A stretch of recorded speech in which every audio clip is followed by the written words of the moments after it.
markasta oo TikTok naga soo warbaxo muuqaal yar oo soo jiidasho leh amba clip yar oo ina cajibiya waxaan jeclaysanahay in la soo degno kadibna la sii wadaagno saaxiibadeena ku taxan barahan ku leeyahay social media haddaba markaan la soo degno muuqaalkaas waxa dhacday inuu muuqaalkaas wato watermark qofkii soo galiyay TikTok ta barnaamijka yar ee la soo degnay isla markaana waxaanu jeclaysanaa sida aynu u reebi lahayn watermark galna socda video yar ee kala soo degnay TikTok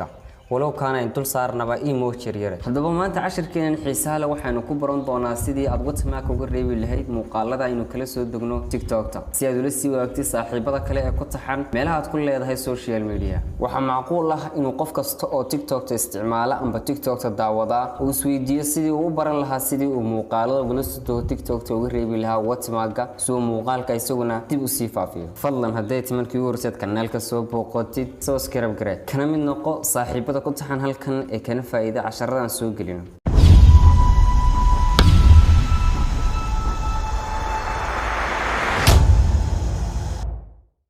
soo dhawaada saaxiibayaal mar kale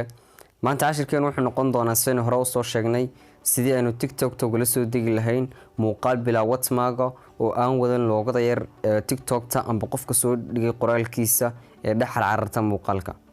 haddaba maanta muuqaalkeenna wuxuu noqon doonaa cashirkeenanu سينو هري لهاي المقالات TikTok تكوتشرا يجوا بلا watermark runtii weyn isnaana markasta watermark ka taga oo muuqaal ho kaliya doonta saynu muuqaaladan ku dib u soo gelino TikTok-teena way TikTok hadii aragto watermark kale oo qof kale qoraalkiisa ku dhex jira waxa laga yaabaa in copyright ku qabato amba inaan muuqaalkan socodsiin markasta copyright amba lagu arko inuu muuqaalkan hore loo soo geliyay TikTok ma socodsiiso laakiin se iskaga jira hadaba muuqaalada TikTok ku aragtid hadii aad cashirkan daawatid inta la soo degtid ayaad kanaalka ayaad account-kaaga soo gelin doontaa kadibna saas ay ku socon doontaa hadaba laba hab ay sameyn doonaa oo ah sidii aad muuqaalada laga xulay download-ka ula soo degi lahayd iyo sidii muuqaalada caadiga ee download-ka la ula soo degi lahayd iyagoo bilaa watermark hadaba waxaan adeegsan doonaa hab yar oo fudud habkaas oo hadii aad laba jeer oo kaliya eegtid aad fahmi doontid fadlan cashirka oo dhameyso oo la soco sidaynu sameynayno iyo meelaha inta taabano laga yaabo inaad istiraad dhexda kaga had laakiin si dhameyso si aad u fahantid systemka iyo si uu shaqeynayo habkanu si aad u ogaatid hadhow inaan su'aalo badan kaaga soo noqon hadaba marka ugu horeysa imika matalan bal waxaan tigi doonaa TikTok-teena gelinaa TikTok-ta imika hadii aynu gallo imika TikTok-ta marka saa u soo gashid laftirkeeda hadii aynu xaggeen account-ka caadiga ah gallo marka saa muuqaalkii u tagtid hadii markaan istiraahdo download-ka markaan yiraahdo oo muuqaalkan soo galo waxa dhici doonta inuu muuqaalkan lahaan doono magacaas aan qofka kala soo degay ku dhex jiri doono amba watermark TikTok-ta iyo qofka magaciisa ku dhex jiri doono isagoo soo soconaya hadaba bal sidii ayaynu ku heli karnaa in muuqaalkan kaga reebno isagoo bilaa watermark amba sidee ayuu uga reebi karnaa muuqaalkan sidoo kale waxa laga yaabaa muuqaalada qaar markii shida istiraahad la soo deg istaxaad dhawcada taabatid halka imka download ku qoran tahay amba siifnaka uu leeyahay halkaas waxa laga yaabaa inaanu maxay tole lahaynba oo qofkaas iska xuray downloadkii taa laftirkeeda cashirkan gudihiisa ay kaga jawaabi doonaa hadaba muuqaalku inoo soo galay bal waxaan eegi doonaa hadda soo inoo soo galay si aynu xaqiiqsano inuu watermark markasta la socdo hadaba bal weyn eegi doonaa imika waa kan muuqaalkii oo wada aragtaan wata loogadii dhinaca yar ka saaran qofkan kala soo degnay hadaba bal waxaan ku noqon doonaa isla kin baan ku noqon doonaa fiidiyogan imika aynu daawanaynay oo maxay toolay watermark kan aan kula soo degnay soo watermark leh hadaba TikTok-ta inuu soo galo fiidiyowga markii saan oo kale soo gashid fiidiyowga aad rabtid marka imika matalan fiidiyowga aad rabtid saan oo kale soo gashid fiidiyowga marka saa u taabatid waxaad sameyn doontaa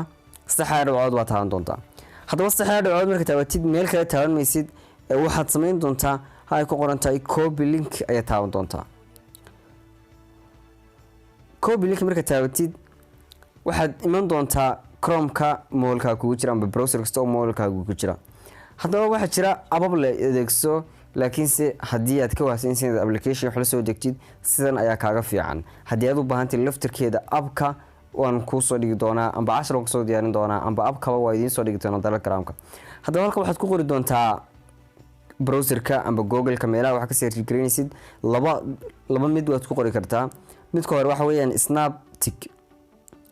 snaptik.app hadaad qortid application caadi maaha. Snaptik data app hadaa qortid wuxuu kuu soo saarayaa kansan buu kuu soo saarayaa, san ayuu kuu soo saarayaa. sidoo kale sakalean kuleeyahay ku qorna waxa weeyaan download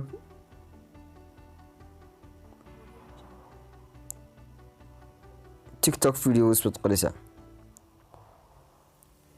download TikTok videos marka qortid haddana wuxuu kaagu sareeyn baa taaban doonta ku qortay Snaptik app. markaas wuxuu baad qoraysaa adigu saad ka saxda weeshid Snaptik app. linkigana waxaan soo dhigi doonaa description ka hoose casharka iyo Telegram-keena. haddaba markaad soo muuqaalkii weynakii soo copy gareysanay halkaas ay ku qoran tahay paste saasad u hayn doontaa. marka soo haysid waxaad ku paste gareyn doontaa linkigii aynu la soo degnay. ayaad ku paste gareyn doontaa kadibna calaamadda yar ay ku qoran tahay download ayaad taabanaysaa. calaamadda yar ka taabatay isla markaad aragtay inuu cararayo muuqaalkii oo maxay tahay tolay oo download ku socdo. waqti badan qaadanaysa laftirkeeda aad buu fudud yahay. resolution-kiisuna uu fiican yahay oo halkan baad ka aragtaa resolution-nadii uu ku soo dhigaya kugu soo dejinay. haddaba markuu saa kugu soo dejiyo muuqaalka waa technology ka soo dejinay magaciisa ciwaankiisa waa kaas place si uu ku soo bayo linkigan khaladay in kale. haddaba wuxuu baa taabanaysaa download server 1 hal mar uu soo dejiyo oranaysaa hal marka degto xaysiintan waa iska jiri doontaa.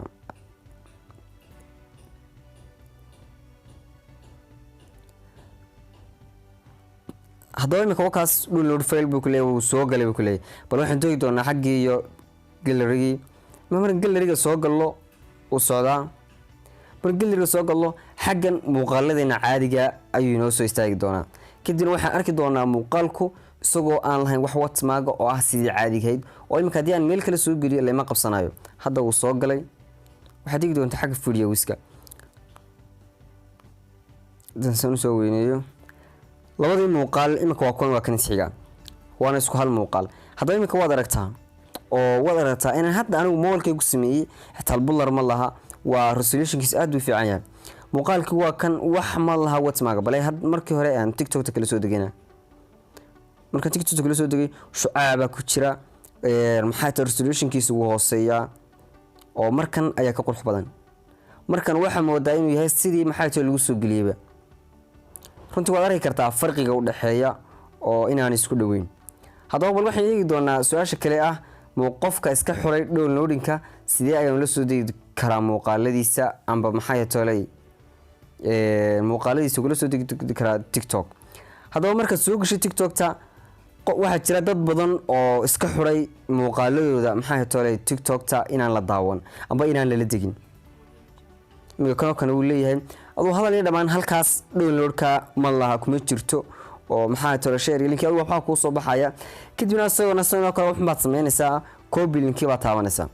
copy link marka taabatid loo mid waad sameyn kartaa. haddii moolka kugu jiro application kale VideoMate intaad VideoMate gashid ayaa linkiga ku paste gareynaysaa kadibna sidaas ay kula soo degi kartaa. habka labaad ee muuqaalada download-ka iska xulaad kula soo degi kartaa waxa weeyaan inaad ku soo noqotid habkii mika adeegsanay amba webkii mika adeegsanay browserkii website-kii mika adeegsanay ayaad soo gelaysaa. website-kii marka soo gashid habkii hore marnay ayuu baad maraysaa.